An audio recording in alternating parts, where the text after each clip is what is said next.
ABP અસ્મિતાની team આવી પહોંચી છે મેંદરડા ગામમાં। આ ગામનો જિલ્લો છે તે જુનાગઢ આવે છે, પરંતુ લોકસભાનું મતક્ષેત્ર છે તે પોરબંદરમાં આવે છે અને અહીંયા સાથે જ માણાવદર વિધાનસભાની પણ ચૂંટણી છે, એટલે કે ગ્રામજનોમાં ઉત્સાહ પણ છે। ત્યારે લોકો સાથે વાત કરીશું। શું કહેશો આપણે કે લોકસભાની ચૂંટણી આવી રહી છે, પહેલા તો તમારા સાંસદ છે વિઠ્ઠલભાઈ રાદડિયા છે, તેની કામગીરીથી કેટલા ખુશ છો? વિઠ્ઠલભાઈ રાદડિયાની વાત કરીએ તો અમારા સાંસદ શ્રી મેંદરડા તાલુકામાં તો મેંદરડા તાલુકાના લોકોએ તો ક્યારેય જોયા હોય આ 5 વર્ષમાં એવું અમને લાગતું નથી। અને પછી એની કામગીરીની વાત કરીએ તો વિઠ્ઠલભાઈની અહીંયા મેંદરડા તાલુકામાં કામગીરી એકદમ શૂન્ય છે, બરોબર। જેવી વાતો કરતા વિઠ્ઠલભાઈ મોટા કદના નેતા છે, ખેડૂતના નેતા છે, સારું વિઠ્ઠલભાઈની તબિયત ખરાબ છે, પણ જયેશભાઈ 5 કેબિનેટ છે તો પણ જયેશભાઈ પણ વિઠ્ઠલભાઈનું કાંઈક કામગીરી અહીંયા કરી નથી। આજે લોકશાહીમાં આજે કોઈ પણ પાર્ટી હોય, બરોબર, ભારત દેશ ખેતી પ્રધાન દેશ છે તો એમાં ખેડૂતોની વ્યાખ્યા એની ડિક્શનરીમાં ખેડૂત પ્રથમ ક્રમે હોવો જોઈએ। ભાજપની ડિક્શનરીમાં ખેડૂત પ્રથમ ક્રમે છે જ નહીં, એમાં ઉદ્યોગપતિ જ છે, એની ડિક્શનરીમાં ખેડૂત છે ને, એટલે અમે આ સરકારને અમે જાકારો દેવાના છે 100%। શું કહેશો જવાહર ચાવડાની પણ ચૂંટણી સાથે છે, શું કહેશો તેને કેટલો સહકાર આપશો? કારણ કે 2 ચૂંટણી તમારા વિસ્તારમાં એક સાથે આવશે। હજી તો વિધાનસભાની ચૂંટણી કરીને 1 વર્ષનો સમય થયો અને ફરીથી વિધાનસભા પણ આવી ગઈ છે। જવાહરભાઈ ચાવડા અત્યારે પક્ષ પલટો જ્યારે કર્યો છે, લોકોમાં બહુ જ આક્રોશ છે। અત્યારે લોકો સ્વીકારવા અત્યારે તૈયાર નથી જવાહરભાઈને, બહુ મોટો આક્રોશ છે અત્યારે। બિલકુલ, તો જવાહરભાઈ માટે આક્રોશ છે। સાથે જ સ્થાનિક સાંસદની વાત કરવામાં આવે કાકા કે મોદીએ 2014ની ચૂંટણીમાં ઘણા બધા વચનો આપ્યા હતા અને એક સ્થાનિક ગુજરાતી તરીકે આપણે પણ સરકાર આપ્યો હતો। લાગે છે કે આ બધા વચનો પૂરા થયા છે? જે ગત લોકસભા 2004માં જે વોટિંગ થયેલું સંસદનું અને એની અંદર મોદી સરકારે જે વચનો આપેલા એ સદંતર ખેડૂતો લક્ષી જે વચનો આપ્યા એ પણ નિષ્ફળ ગયા છે। વેપારીની અંદર જે અનેક પ્રકારના જીએસટીથી માંડી દરેક સમાજ એનાથી નારાજ થયો છે। અને સાથે સાથે એક વાત એ કહેવા માગીએ છીએ કે લો એન્ડ ઓર્ડર ગુજરાત સરકાર જે કેન્દ્ર સરકારની નીચે આવે છે ભારતીય જનતા પાર્ટીની, એની અંદર 3 મુદ્દાઓ નિષ્ફળ ગયા છે। એક જીએસટી, પાક વીમા યોજના અને લો એન્ડ ઓર્ડર કાયદો વ્યવસ્થા। અને એની અંદર જે હાલમાં મેંદરડા, વંથલી અને માણાવદર જે ધારાસભા મત વિસ્તાર આવે છે એની અંદર જવાહરભાઈ ચાવડા એ તાજેતરમાં પક્ષાંતર કરીને ભારતીય જનતા પાર્ટી સાથે ગયા છે। હવે પરિસ્થિતિ એવી છે કે ગત ચૂંટણીની અંદર વિધાનસભાની અંદર આ 3 તાલુકાના લોકોએ 30,000ની લીડ આપેલી હતી અને એ 30,000ની લીડ આપી હતી એકદમ મોટી લીડ હતી। એની અંદર દરેક પ્રકારના સમાજનો ટેકો વર્ગનો હતો, પણ એમને સમાજનો દ્રોહ કર્યો છે। કોઈ પણ પાર્ટીના ટેકેદારોને લોકોને પૂછ્યા વગર એને પક્ષાંતર કર્યું છે અને પક્ષાંતરને કારણે 30,000 જે લીડ હતી, અત્યારે પરિસ્થિતિ એવી છે કે દરેક સમાજનો વર્ગ નારાજ થયો છે। અને આવતી જે લોકસભાની સાથે વિધાનસભાની ચૂંટણી છે એમાં જનતાનો ભયંકર આક્રોશ છે। અમે તો સર્વે કરેલ છે એક પાર્ટીના આગેવાન તરીકે કે સમાજનો દરેક વર્ગ નાખુશ છે અને માનનીય શ્રી જવાહરભાઈ ચાવડા આની અંદર ડિફીટેડ એને કે પરાજિત થશે એવો અમને આત્મવિશ્વાસ છે। બિલકુલ, પરંતુ શું લાગે છે કે 2014 પછી દેશમાં મોંઘવારીનો દર ઘટ્યો છે કે વધ્યો છે? અરે મોંઘવારીની તો વાત જ જવા દો। મોંઘવારી તો એટલી વધી છે કે આમાં નાના વર્ગો, બીજા મધ્યમ તો ઠીક છે, પણ નાના માણસો જે છે ને એ તો કેમ એનું પૂરું કરે છે ને, જો આ પાછળ બધા જે એને પૂછી લ્યો અને શું પોઝિશન છે, કાયમનું કાયમ કરવાવાળા છે એ નથી પૂરું કરી શકતા અને અડધા તો ભૂખ્યા હોઈ જાય છે। અને આમાં ગરીબી તો ત્યાં રહે, ગરીબીની માથે ગરીબી ચડી ગઈ, આટલી બધી પોઝિશન ખરાબ છે ભાજપ સરકારમાં। નરેન્દ્ર મોદી એવું કહ્યું હતું કે હું ચોકીદાર છું અને રાહુલ ગાંધી એવું કહે છે કે ચોકીદાર જ ચોર છે। આપને શું લાગે છે? ખરેખર આજે નરેન્દ્ર મોદી ચોકીદાર શું એવું કંઈ લાગતું જ નથી। ચોકીદાર જેવી વસ્તુ છે તે કારણે એણે બહુમતી લોકોને ફાયદો નથી, બહુમતી લોકોને નુકસાની કરી છે। ફક્ત 5, 10, 15% ઉદ્યોગકારોને નરેન્દ્ર મોદીએ ફાયદો કર્યો છે। સામાન્ય લોકોને, ખેડૂતને, સામાન્ય જનતાને, બીજી અન્ય જે આવે છે ખેડૂત, મજૂર, ગરીબ વર્ગ એ બધાને નુકસાની થાય એવું જ કામ કર્યું। એને ફક્ત વિદેશી લોકોને ફાયદો થાય ને ઉદ્યોગપતિને ફાયદો થાય એવું કર્યું છે। તો હવે વિધાનસભા કે લોકસભા હોય, લોકો એવું કહે છે કે કોંગ્રેસ સિવાય ઉધાર નહીં, કોંગ્રેસ લઈ આવો, બીજું કોઈ નહીં, વ્યક્તિ નથી જોતા। આ રીતનો ખરેખર નિર્ણય લે છે લોકો। બિલકુલ, આપનું શું માનવું છે? તમારા સ્થાનિક સાંસદની કામગીરી છે તેનાથી કેટલા ખુશ છો? અમારે સ્થાનિક કહેવાય જ નહીં. અમારા સંસદનું કંઈ કામ જ નથી અમારા એરિયામાં. એમ સંસદનું નથી, એમ ધારાસભ્યનું નથી.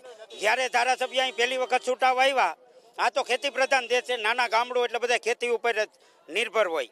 ત્યારે જવાહરભાઈ મોટી મોટી કરતા હતા કે ખેતી પ્રધાન છે, આ ખેડૂત આગેવાન છે, પણ હકીકત એ બાબતનું કાંઈ છે જ નહીં. એ આવ્યા ત્યાર પછી અમને વીમામાં કોઈ પ્રકારનો ફાયદો ખેડૂતને થયો જ નથી. બાકી મોટી મોટી કરી ગયા. સાહેબ બીજી વાત કરું મારી પર્સનલ, કે મારા ગામનો રોડ 12 વર્ષથી નથી થયો. લીલવા, મેંદરડા તાલુકાના લીલવા ગામ, અમરગઢ લીલવા પાટરામાં રોડ છે. સંસદ સુધી અમે મુખ્યમંત્રી સુધી રજૂઆત કરી અને જવાહરભાઈ એમ કહેતા હતા કે હું કરાવી દઈ કરે. ખોબેન થોબે અમે ગામ પેકે ને મત આપ્યા. આ બીજી ટર્મ પણ છૂટાવ્યા. હું કે અમે ભાજપથી નારાજ થઈએ એટલે, પણ હવે એ લોકો એમ કહે છે કે અમારી હાથે થવો નહીં.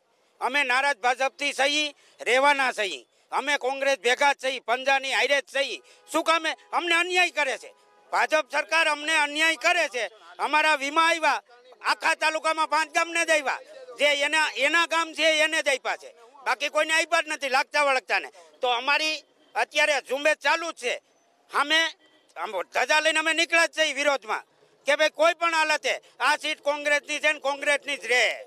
જે ઘણા બધા બીજા પણ લોકો છે, શું કહેશો? આપ સ્થાનિક સાંસદે કેટલા કામ કર્યા છે અને તમારા કેટલા મુદ્દા પ્રજા સુધી પહોંચાડ્યા છે? અમને એમ હતું કે જવાહરભાઈ ચાવડા અમને વીમો અપાવશે. મેંદરડા તાલુકાના 45 ગામમાંથી 6 ગામને જ વીમો મળ્યો છે.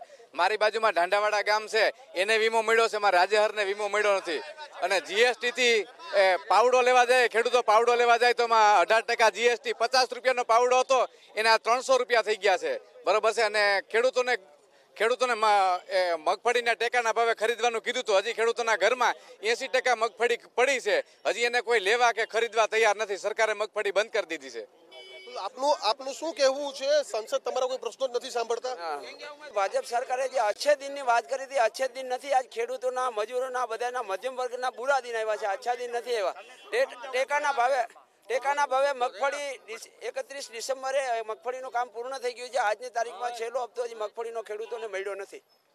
અત્યારે તુવેરના ભાવ જે 15મી જાન્યુઆરી તુવેર ટેકાના ભાવમાં ખરીદી કરવાની હતી. તુવેરની હરાજી હજી એક જ જુનાગઢ કેન્દ્ર ઉપર હરાજી શરૂ થઈ છે, બીજા એક કેન્દ્ર ઉપર તુવેરની હરાજી પણ શરૂ નથી થઈ. જે ખેડૂતોને જે પ્રીમિયમ મળ્યું, અમે જે વીમો ચૂકવી દીધો છે, જે ટકા આનાવારી પ્રમાણે વીમો મળવો જોઈએ, અત્યારે સંપૂર્ણ અછત છે અમારા વિસ્તારમાં. પણ એનો વીમો અમુક તાલુકાને મળ્યો છે.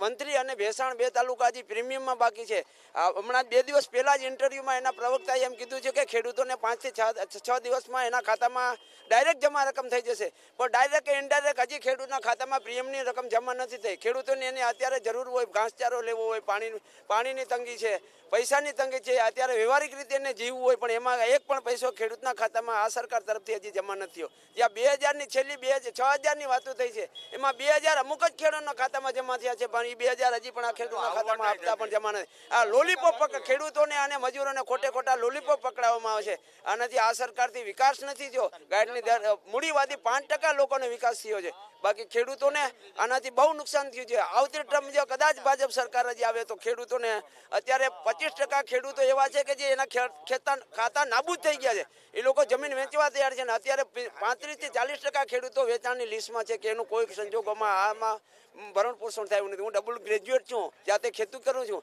અને હિસાબના આંકડા મૂકો તો ખેડૂતોને કોઈ વસ્તુ મળતી હોય નફો થતો. સાંસદને રજૂઆત કરો છો, કેવા જવાબ મળે છે? સાંસદ પણ હામાં આવવા તો જોઈએ ને. એમાં મેંદરડા તાલુકો એવો છે, ત્યાં કોઈ સાંસદને જોયો જ નથી. કેવો સાંસદ છે વિઠ્ઠલભાઈ? હજી અટલ નગરની સર્વિસમાં માનો કે પહેલી ટ્રમમાં અમે કોંગ્રેસમાં ચૂંટાડી દીધા, ભાઈ ભાજપમાં હોઈ ગયો. બીજી ટ્રમમાં ભાજપમાં ચૂંટાડા, પણ વિઠ્ઠલભાઈ કેવો છે એ કોઈ જોયું નથી કે એની કોઈ કામે નથી કર્યા. અમારો મેંદરડાથી લીલવા રસ્તો પાટરામાં ગોઠણના ખાડા છે, આજ 15 વર્ષથી એ રસ્તો થયો જ નથી. બરાબર છે. જવાહરભાઈ એમને એવા બાના દીધા હતા કે હું એને બીજી ટ્રમ ચૂંટાડ્યા હતા, પણ એને કાંઈ કર્યું અમારામાં લીલવામાં ત્યાં ધ્યાન દીધું નથી. અને લીલવા ગામ એવું છે, આખું મજૂરનું છે. બરાબર, મજૂરને ખેત મજૂર જ છે બધા, પણ ત્યાં કોઈ કાંઈ ધ્યાન દેતું નથી. માનો કે પાક વીમો ન્યા અટાણે અમારે 5 મણ જ માંડવી વીઘે 5 મણ થઈ છે, તો ન્યા 5 મણ નથી થઈ. ન્યાય એને પાક વીમો નથી અમારા ગામને આવ્યો. માનો કે જે 5 ગામને આપ્યો છે કે જે એ તો ન્યાય એના ભાજપના કાર્યકર્તા હોય એને જ આપે છે, બાકી બીજા ગામને કોઈ આપતા. કેવી રોજગારી આપવાની વાત કરી હતી, રોજગારી મળે છે? રોજગારી તો મળતી જ નથી. સૌથી પહેલા મેં 20 દિવસ પહેલા કૃષિ મંત્રીએ વાત કરી હતી પાક વીમા માટે, કૃષિ મંત્રીને ખબર નથી કે એણે પાક વીમો અત્યારે 5 ગામમાં મેંદરડા તાલુકામાં આપી દીધો અને ગુજરાતમાં પણ પાક વીમો એ લોકોએ આપી દીધો. કૃષિ મંત્રીને ખુદને ખબર નથી કે પાક વીમો આટલા ગામને ચૂકવાઈ ગયો છે, તો કૃષિ મંત્રીનું ત્યાં કામ શું છે બેસાડવાનું ત્યાં? તો 2019માં કેવી સરકાર છે તે જોવા માંગશો? મેં પહેલા પણ તમને કીધું એમ કે જે સરકારની ડિક્શનરીમાં ખેડૂતોની અગ્રિમતા હશે અમે એવી જ સરકાર જોવા માંગશું.